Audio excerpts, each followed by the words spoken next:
आज बात करते हैं आधुनिक भारत के एक महान समाज सुधारक राजा राम मोहन राय की।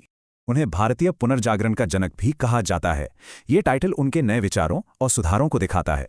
तो सवाल यह है कि उन्हें ये टाइटल आखिर मिला क्यों? चलिए उनके काम को करीब से देखते हैं। उनकी सबसे बड़ी लड़ाई थी महिलाओं के हक और सम्मान के लिए। उन्होंने सती प्रथा जैसी भयानक कुरीति का जमकर विरोध किया। और उन्हीं की कोशिशों का नतीजा था कि 1829 में अंग्रेज सरकार ने सती प्रथा को बैन कर दिया। पर वो यहीं नहीं रुके। उन्होंने बाल विवाह के खिलाफ भी आवाज उठाई और विधवा पुनर्विवाह का समर्थन किया। राजा राम मोहन राय ये समझते थे कि असली तरक्की का रास्ता सिर्फ शिक्षा से ही होकर जाता है। उनका मानना था कि समाज को बेहतर बनाने के लिए शिक्षा ही सबसे बड़ा हथियार है। तो उन्होंने रटने वाली पुरानी पढ़ाई की जगह मॉडर्न और साइंटिफिक सोच वाली पढ़ाई पर जोर दिया। और सबसे जरूरी बात, उन्होंने कहा कि देश की तरक्की के लिए औरतों का पढ़ना लिखना बहुत जरूरी है।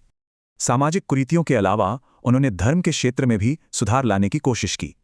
इसी सोच के साथ उन्होंने ब्रह्म समाज की स्थापना की, एक ऐसा मूवमेंट जो धार्मिक सोच को नया रूप देना चाहता था। इस समाज ने मूर्ति पूजा का विरोध किया। ये एक ईश्वर में विश्वास और नैतिक मूल्यों पर जोर देता था। उनका एक बड़ा मकसद था एक मॉडर्न खुले विचारों वाले भारत की नींव रखना। वे जानते थे कि समाज तभी आगे बढ़ेगा जब विचारों को खुलकर बांटा जा सके।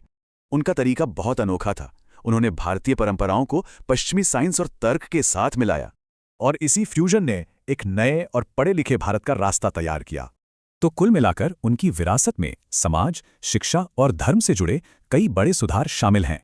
उन्होंने साबित कर दिया कि एक अकेले इंसान की मजबूत सोच भी पूरे देश का इतिहास बदल सकती है।